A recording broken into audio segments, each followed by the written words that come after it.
Hello, lacrosse friends. Welcome once again to Lacrosse Link. There'll be no prospect showcase in the coming week. We'll talk about that later, but we are going to showcase some prospects here on Lacrosse Link.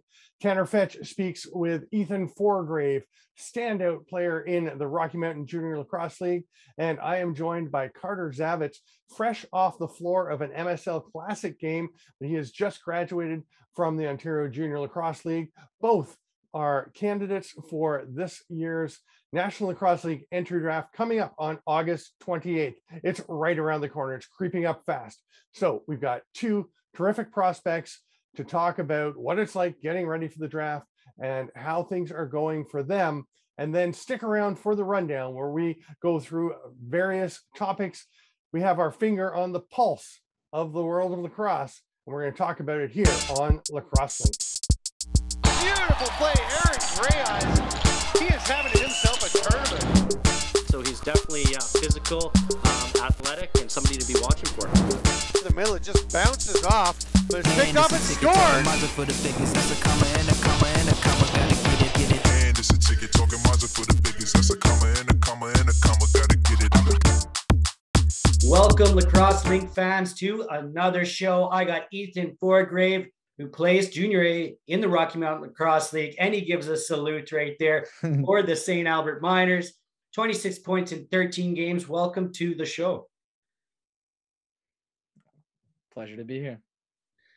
So you capped off an undefeated season with the Miners. What was it like for you and your squad to go undefeated? Like, that's a rare sight all in all, and you guys did it.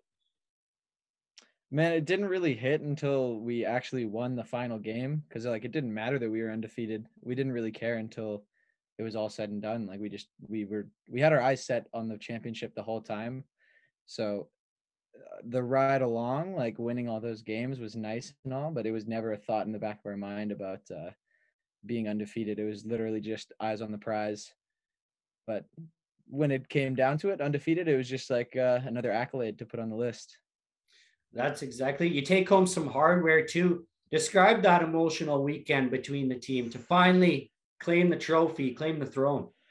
That was a lot of vindication, man. That was a lot of vindication, because we've been, like, for the 5th years on the team and the 4th years, we have who have been playing Junior A since their 1st or 2nd year, we have been getting pumped for the longest time. Edmonton hasn't had a winning season in like a decade or something. Like, so yeah. The fact that we finally got to start winning some games at the very least, it was awesome. And then as we started progressing through the season and we were winning games handily, it was like started to feel really good. And come playoff weekend, we were all dead set. We were like locked in, and everybody was starting to feel it. Everybody was having a great time. Everybody was like, I don't know, everybody was battling for the next person, for the person next to them. And it felt great when we won it, obviously. Like there's nothing can describe that feeling. I had like 3 different people tell me that was the happiest they've ever seen me. Well, that's exactly it. And you know what? I was talking with your coaches and your teammates, and they described you as a heart on the sleeve type of guy. You played through an ankle injury, basically played on one leg, is what Ben Schneider told me. And you go out there, score 5 goals, persevered, and comes home with some hardware at the end of the day. What does that say about your character? I don't know. I mean, I think there was a lot riding on that game for all of us, for the 5th years especially. So nothing was going to stop me from playing that game. I had injuries, but I obviously wasn't going to let anything happen. But it wasn't. I don't think it speaks to my character that we won that game, because we would have won that game with or without me. I think that just speaks to our team, that even that we had many guys that were injured like that, but they just battled through it. It wasn't just me. I think it was a team. Everybody. Character. It was a team character. I like that. Well said, right? It's the team character that you're putting your bodies on the line all together, playing for the guys next to you. It's not one guy. There's no I in team. We did it together. And you know what? The reason why I asked that question about your character is because I wanted to shed light to future NLL teams that are taking a look at you, because I know you are in the top 50 in the mix somewhere for the upcoming NLL draft. Do you think the season prepared you for that, for the NLL? Yeah, I think I absolutely think so. I think with the coaches that I got to work with this year, I got access to a bunch of amazing people like Ryan Dilks, John Lintz. I got to shoot on Aaron Bold for a while. I got to work with Keegan Ball. I got a bunch of guys who are in the NLL, have been around the NLL, and like Jordan Cornfield too. I've had a bunch of people who have been able to give me advice, work with me personally, work with our team, like on the whole. I think it opened my eyes to the extent of knowledge that I didn't have, that's out there that I just wasn't aware of. And I think it's just got me hungry now. Like, I think being around all these amazing people who have given me much more knowledge and much more skill, it's just got me hungry. It's got me hungrier than ever. For sure. You're like a sponge, hey? Soak it all up. And once you get a little taste, you want more, keep coming back. Can't get enough. That's exactly it. And you know what? With those coaches you have, they're so knowledgeable, so experienced. They probably helped you and your teammates so much, just like you described. And then I think as you continue to go in the NLL, if it goes that way, I think you'll just continue to soak it up and develop. And you're going to be the world-class athlete that fans come out to see. I know I'll come out to see Ethan Forgrave on the turf. I appreciate you joining us today for an interview, and I look forward to hearing your name being called during the NLL draft. Thank you very much, Fetchy. I appreciate it. Anytime, buddy. We'll talk again soon.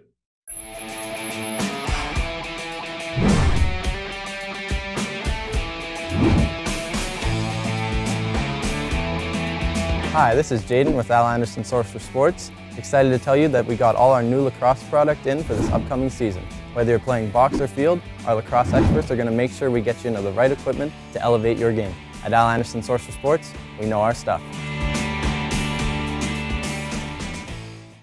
Welcome to Lacrosse Link, and thanks for joining us, Carter Zavitz. Welcome to the show. Thank you for having me. Great to have you on.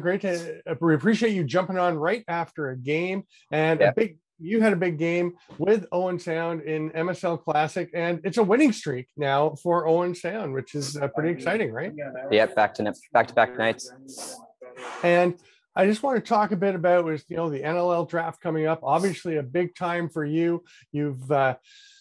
You were drafted by Owen Sound in the MSL draft earlier this year, and you're obviously looking forward to having a second chance to get drafted this year in about a week coming up. And I'm just curious what you're feeling as you go forward, having finally gotten a chance to play.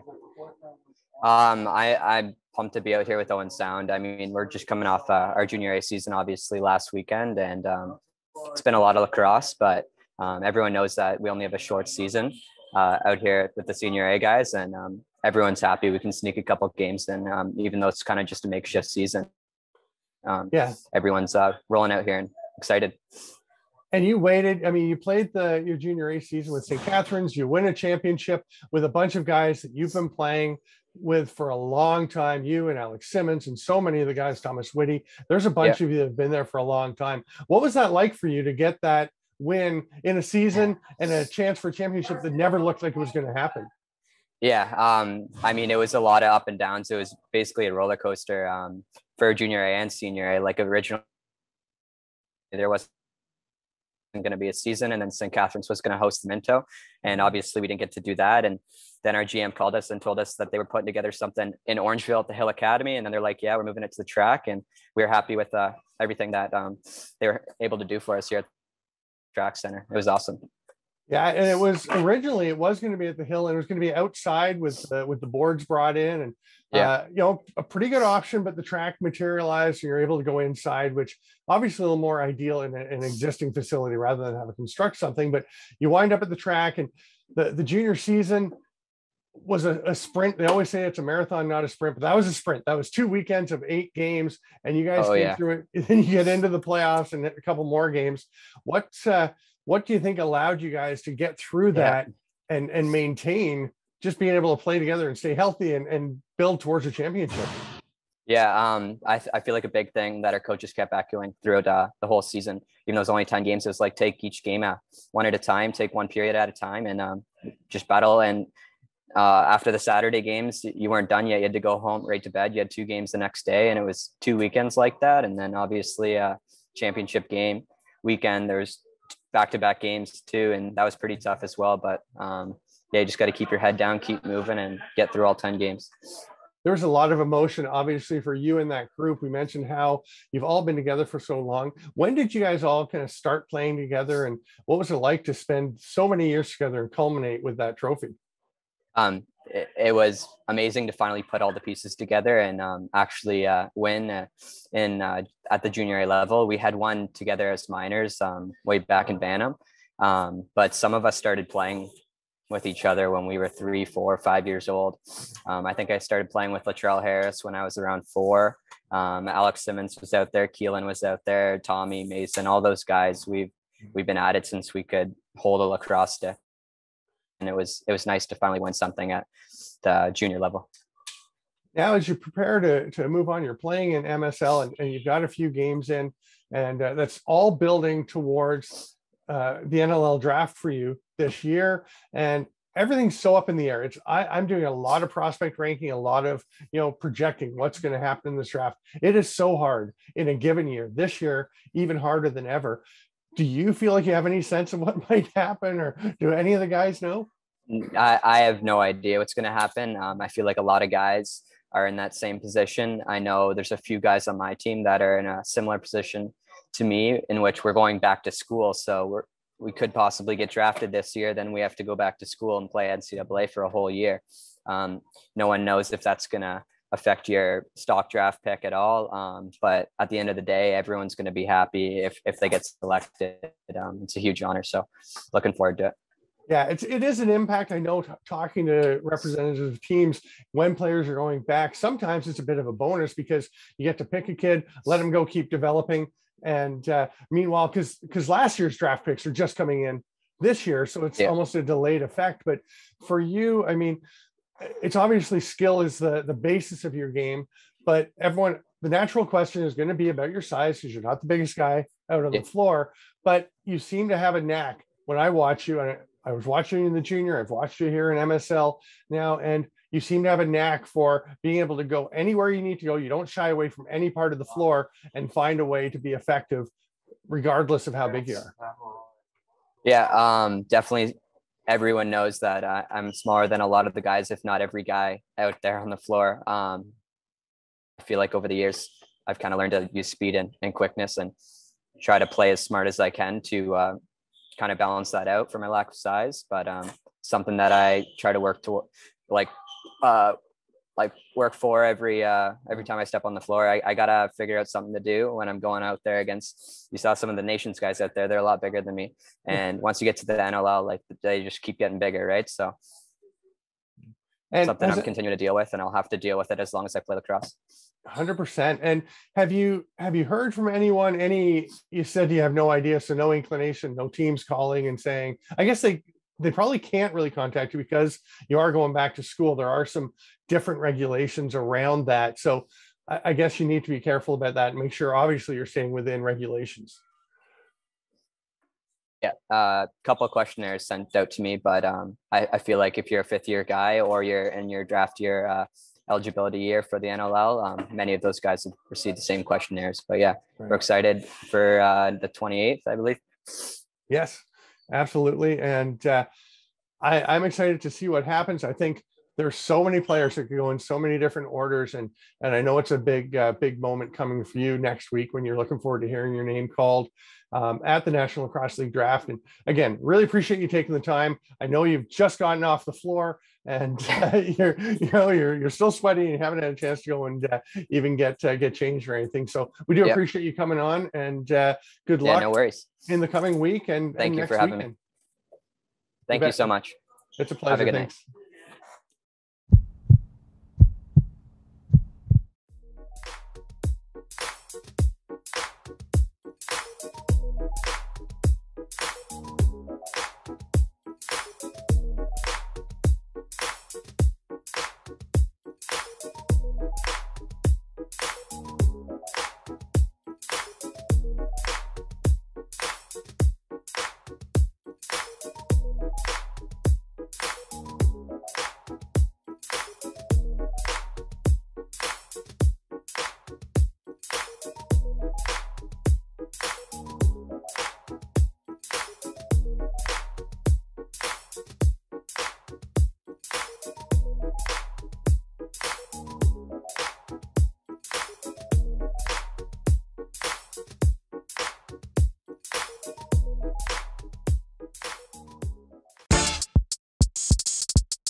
Welcome to the rundown.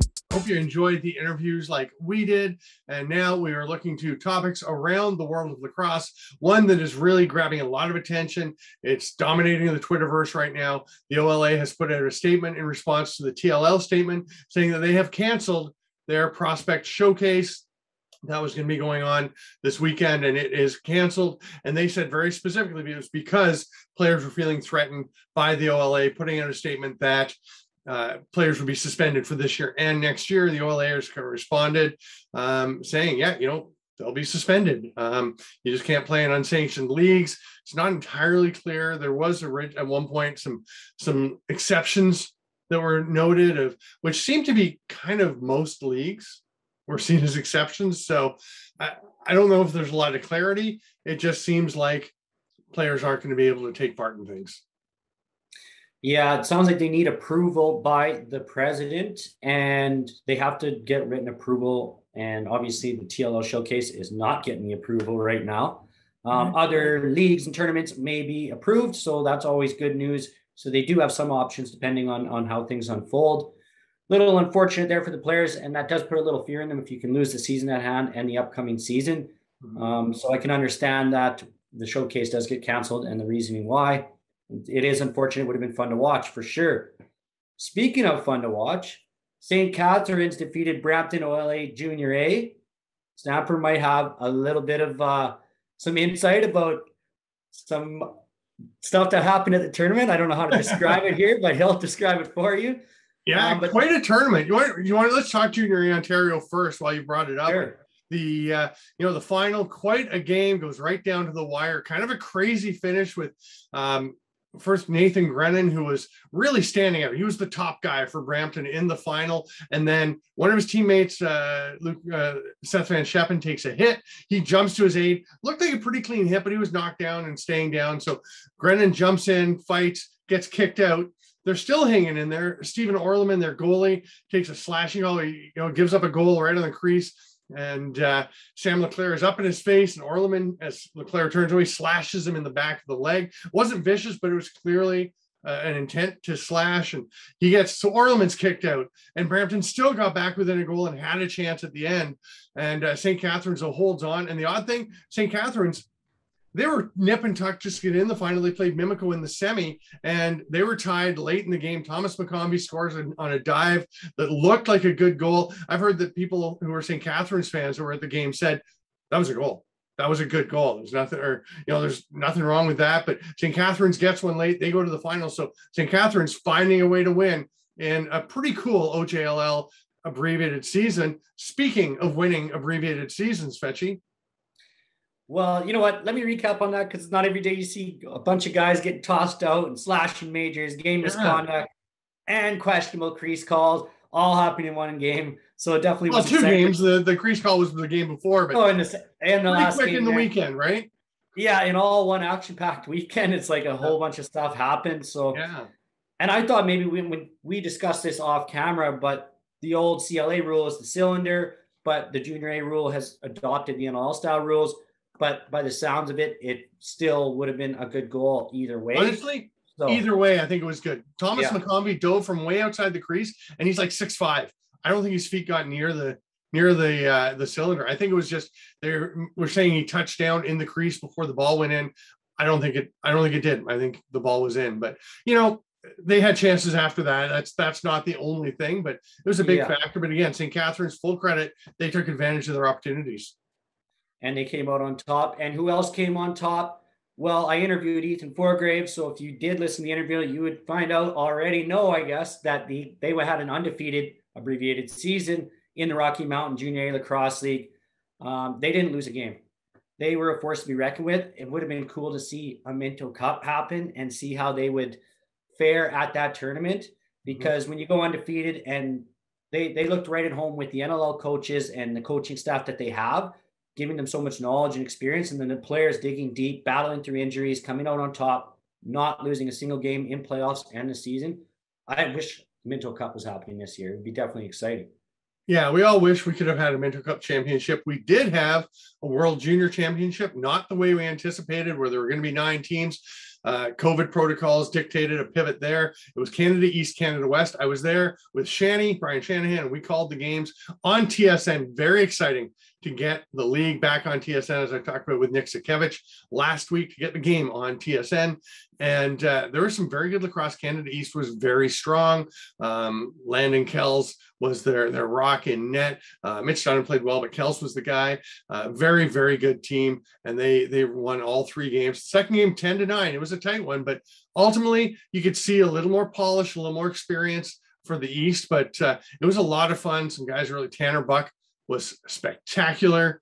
Some guys that learned, Matthew Wright was outstanding on defense. They were all on the all-world team. I got to see Patrick Dodds in person for the first time, which was a lot of fun, seeing some very positive stuff about him and seeing kind of where he fits and what isn't the best suit for him in an offense. So it was a great tournament. It was really fun to be part of. It was. I was on holidays in Vancouver, wasn't able to be there, but I'll tell you what I did catch. I made them put the game on when I was out at the restaurant. They had the TVs going into the sports, and I made sure that the game was on there, and I got to see your beautiful faces calling the game. Very much. I got to see the top-notch talent on the turf as well. It looked really cool. It looked like such a cool event, and it's going to be back there next year with fans. So expect that to just bring more teams in and continue to grow. I was excited this year. Now I'm even more excited for next year. So yeah, 2 sides to that coin. Right. And again, now speaking of championships, Premier Lacrosse League Championship coming up. They just had a big action-packed 6-game weekend, their biggest weekend in history, as they called it. And they have now the upcoming championship weekend. Make sure you stay tuned and get your NBC pass for, I think it's only $4.99 right now. And you can watch the whole action-packed weekend. So there you go. Yeah, the playoffs getting rolling, and some excitement. A lot of teams with some changes recently. Chase Fraser absolutely blowing up in the PLL. I mean, a lot of exciting stuff going on down there, and I know people are stoked for this playoff run to get rolling, and a little different level of the game, but some pretty exciting stuff that you were really getting into and watching out east. You know what I thought was interesting here is the Nelson Cup is a tournament out in the Maritimes, and teams from Quebec, and they joined together. They had an all-female division, which is awesome for the women's division in lacrosse as a whole. But it was a U17 tournament all the way down, sort of like a Ontario Festival, provincial teams, and then they brought in Quebec as well. But where was it? You haven't said where it was. It was in St. John's in Newfoundland. Sorry. Yeah. And it had New Brunswick PEI teams, Nova Scotia teams, and Quebec teams. And you know what? When I started nationals, there was Team New Brunswick, there was Team PEI, there was Team Nova Scotia. And Team Nova Scotia still attends all the tournaments that I've been reffing, coaching, been at. But PEI and New Brunswick haven't been. So maybe this is an opportunity for them to continue to grow, popularize the sport within their locations, and maybe we'll see them at the national tournaments moving forward. Yeah, so cool to see it out on the rock, things happening in Newfoundland, across the country. We want the sport to grow all over the place, kids everywhere to get an opportunity to play and to play into adulthood. So that's pretty cool. One last thing, I just remembered the Senior C, Ontario Senior C, the Senior Series Championship. This weekend, the Lakefield Rage go in undefeated, and they're playing host. So I'm actually going to go and check out some games and see some Senior C action. I saw Caleb Wiles on the Lakefield team. There is some talent in this level. I mean, it's a mixed bag, as you're going to see in Senior C, but I think that'll be pretty fun. There are things happening up and down all over the world of lacrosse, and we're pretty excited to keep bringing them to you here on Lacrosse Link. He's Tanner Fetch. I'm Steven Stamp. Make sure you subscribe. Make sure you share it with your friends, and do whatever Tanner was just doing with his hands there. Two gun salutes, the 2 pistol salutes, saying exactly what he said. Yeah. You know it's cool when you break out the finger guns. So be with us right here on Lacrosse Link every week. Thanks for joining us. We'll see you soon. Gotta get it.